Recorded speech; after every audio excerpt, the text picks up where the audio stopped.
What's going on, everybody? Welcome to another episode of Pope Picks. Yes, I was gone last week. That's because I was at Sundance. But today we got a big week of movies to talk about, and I'm excited to talk with you guys. So follow me along into Pope Picks and make sure to hit that like and subscribe button if you guys are new here.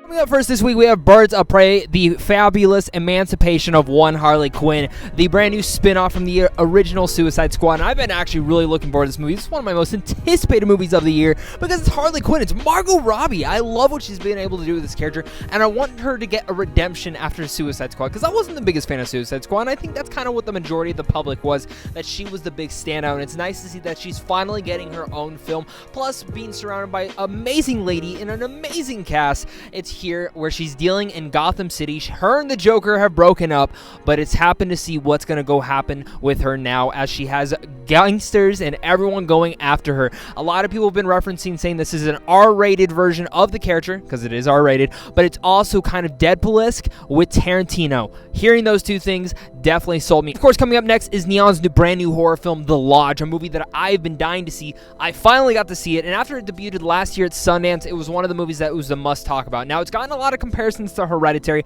and most doubly so. You can see where the comparisons are going, but I would say that this is more of a psychological thriller than any sort of horror film. It really gets under your skins in the way that the story starts to play out, because it's about a new mother who's about to be a stepmother to these new kids, and once her and the kids decide to take on a little bit of a journey to this lodge in the middle of nowhere on a little bit of a vacation, some sinister things start happening there, and you start developing and kind of going about and putting the pieces together of this mysterious puzzle that could be happening. And let me tell you, again, it gets really under your skins. This is a very cruel and depressing horror film, but it's one that will be stuck in my mind for the rest of the year. If you love psychological stuff, this is going to be definitely the one for you. Also coming out this week is going to be Come to Daddy, which stars Elijah Wood, who's been really doing these cool little produced horror films over the last couple of years, and I've been really enjoying them, and this one he's actually starring in. And this one about a man in his 30s who decides to reconcile with his dad. It's a horror comedy, and when you get Elijah Wood in there, I'm sold. And again, since he just produced Mandy, which I was a major fan of with Nicolas Cage,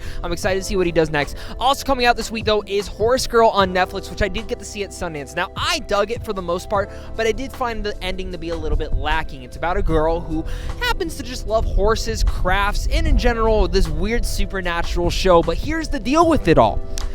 She wakes up and starts having these weird dreams, and she might be getting abducted by aliens. It's up to you to find out with her, and it's definitely a weird movie for that, to say the least. Guys, my name is Zach. Thank you guys so much for joining me on Pope Picks. Make sure to comment down below. Let me know what your guys' thoughts are. What are you guys checking out this week? I'm sure many of you guys are seeing Birds of Prey. I definitely am. I'm actually outside the theater that I'm going to go see it right now. Many videos coming up soon, guys, and of course, make sure to check out all the other content coming out from Sundance from last week. Thank you guys again, and of course, until next time, stay classy.